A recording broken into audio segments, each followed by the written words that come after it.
Je m'appelle Juliette Guillot, je travaille à l'OFPRA depuis 8 ans. Je suis consultante juridique à la DAGE, mais j'ai commencé comme officière de protection. J'envisageais de faire de la recherche avant même de commencer à travailler à l'OFPRA, et c'est en travaillant à la DAGE et notamment sur les dossiers d'exclusion que vraiment l'idée m'est venue. J'ai commencé à creuser tout d'abord par intérêt personnel et je me suis dit qu'il y avait vraiment matière à faire une recherche plus complète dessus.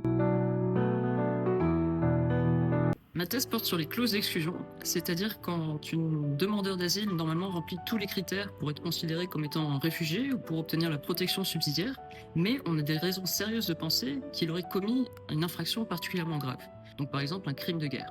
Et alors on l'exclut de la protection, c'est-à-dire qu'on lui reconnaît des craintes, mais on ne peut pas lui reconnaître une protection internationale. En termes juridiques, c'est particulièrement intéressant parce qu'on arrive à une situation où des personnes sont un peu entre deux statuts, on leur reconnaît des craintes, mais on ne peut pas les reconnaître comme étant réfugiés. En termes d'apport, ce qui était assez novateur avec ma thèse, c'est que j'ai fait une étude de la jurisprudence de la CNDA, la Cour nationale du droit d'asile, qui portait sur l'application des clauses d'exclusion. Donc je suis passé des années 50 jusqu'à la jurisprudence la plus actuelle. L'autre axe qui était intéressant dans ma thèse, c'est d'essayer de trouver une sorte de logique aux clauses d'exclusion, et à partir de ça, proposer une analyse à partir de la notion d'indignité, que j'oppose à la dignité. Donc pour rester simple, le statut de réfugié, c'est un statut qui est valorisé juridiquement, mais aussi moralement, socialement. Un réfugié, vraiment, c'est quelque chose qui a du sens. Et pour protéger ce statut, il faut en exclure ceux qui en sont indignes, ceux qui nuiraient à la bonne image, en quelque sorte, du réfugié. Et c'est ça que j'ai essayé de définir et de développer au sein de ma thèse.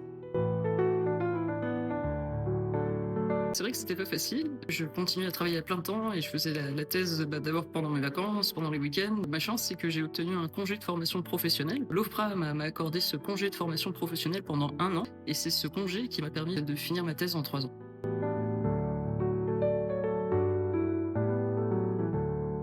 Le moment le plus marquant, c'est la finalisation de la thèse, donc l'envoi de la version finale. Il faut le mettre en ligne, donc la dernière lecture, c'est forcément assez émouvant de cliquer et de se dire « Ah, c'est parti ».